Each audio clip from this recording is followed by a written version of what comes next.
ला सतालिए का नियम। ला सतालिए ने 1984 में एक सामान्य नियम प्रतिपादित किया जो रासायनिक तथा भौतिक साम्यावस्थाओं पर समान रूप से लागू होता है। इस नियम के अनुसार यदि किसी अभिक्रिया की साम्यावस्था पर ताप, दाब और सांद्रता में परिवर्तन किया जाता है तो साम्यावस्था उस दिशा में विस्थापित हो जाती है ताकि किए गए परिवर्तन के प्रभाव को नष्ट किया जा सके। इसे ही ला सतालिए के नियम के नाम से जानते हैं। और विस्तृत में हम कुछ प्रकार से ला सतालिए की व्याख्या कर सकते हैं। यदि किसी दाब में वृद्धि की जाती हो तो साम्यावस्था उस दिशा में विस्थापित हो जाती है ताकि उस पदार्थ के दाब में कमी हो। इसी प्रकार यदि किसी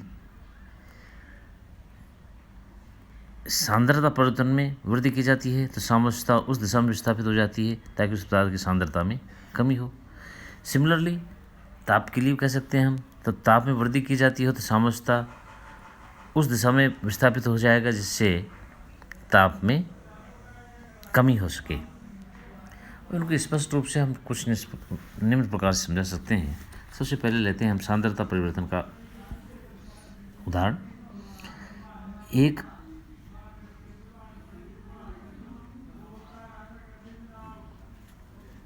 रसायन की अभिक्रिया की साम्यावस्था पर यदि किसी अभिकारक या उत्पाद की सांद्रता में वृद्धि की जाती है तो साम्यावस्था उस दिशा में विस्थापित हो जाएगी ताकि उस पदार्थ की सांद्रता में कमी हो।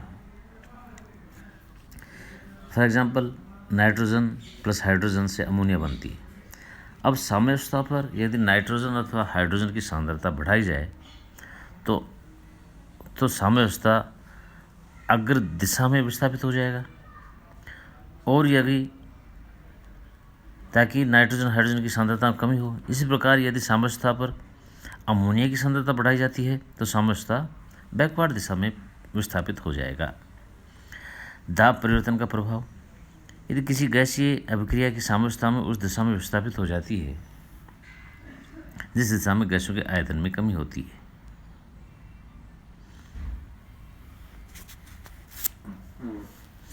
गैसों के आयतन उनके मोलों की संख्या पर निर्भर करते हैं, अतः दाब में वृद्धि से साम्यावस्था उस दिशा में विस्थापित होगी जिस दिशा में मोलों की संख्या में कमी हो। जिसे हम स्पष्ट रूप से समझ सकते हैं कि यदि del of N is equal to less than 0, del of N क्या है? The total change in moles of reactant and products.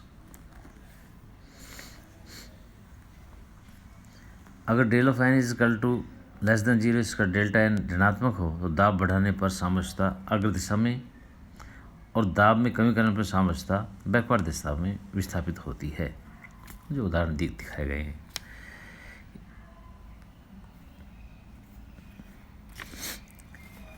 वे अभिक्रिया जिसमें del of n greater than 0, तो ऐसी रिएक्शंस में दाब बढ़ाने से साम्यावस्था फॉरवर्ड दिशा में तथा दाब में कमी करने साम्यावस्था अर्थात दाब बढ़ाने से साम्यावस्था बैकवर्ड दिशा में तथा दाब में कमी करने पर साम्यावस्था फॉरवर्ड दिशा में विस्थापित होती है। एग्जाम्पल दिए गए जैसे डिसोसिएशन ऑफ PCl5। और जिनमें डेल ऑफ एन बराबर 0 है ऐसी रिएक्शंस में अभिकारक और उत्पादों के मोल समान होते हैं, अतः साम्यावस्था पर दाब प्रभाव का कोई प्रभाव नहीं पड़ता, परिवर्तन का कोई प्रभाव नहीं पड़ता। अब आइए देखते हैं हम ताप का प्रभाव।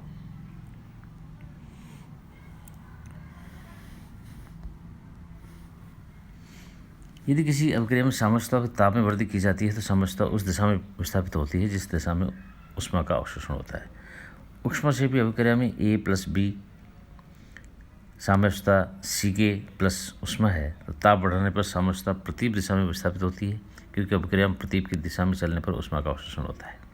एग्जाम्पल्स दिए गए जैसे नाइट्रोजन हाइड्रोजन फॉर्मेशन से अमोनिया का बनना, ऐसे SO2 प्लस ऑक्सीजन से SO3 का बनना।